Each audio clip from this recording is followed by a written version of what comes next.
ગુજરાત પર માવઠાનું સંકટ યથાવત રહેશે। આગામી દિવસોમાં વરસાદની સંભાવનાઓ જોવામાં આવી રહી છે, ત્યારે રાજ્યભરમાં સાર્વત્રિક કમોસમી વરસાદ રહી શકે છે। પોરબંદર, જૂનાગઢ અને અમરેલીમાં પણ વરસાદની આગાહી કરવામાં આવી છે, ત્યારે દીવ, ગીર સોમનાથમાં પણ અતિભારે વરસાદની આગાહી કરવામાં આવી છે। ભાવનગરમાં કેટલાક સ્થળોએ અતિભારે વરસાદ પડી શકે છે, ત્યારે દ્વારકા, રાજકોટ અને બોટાદમાં પણ ભારે વરસાદની હવામાન વિભાગે આગાહી કરી છે।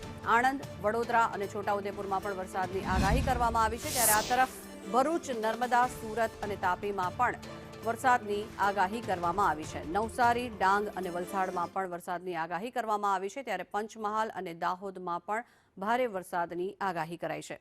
અરબી સમુદ્રમાં સર્જાયેલા ડીપ ડિપ્રેશનની અસર પણ જોવા મળી રહી છે, ત્યારે પવનની ગતિ 55 થી 65 કિલોમીટર પ્રતિ કલાકની ઝડપે રહેશે।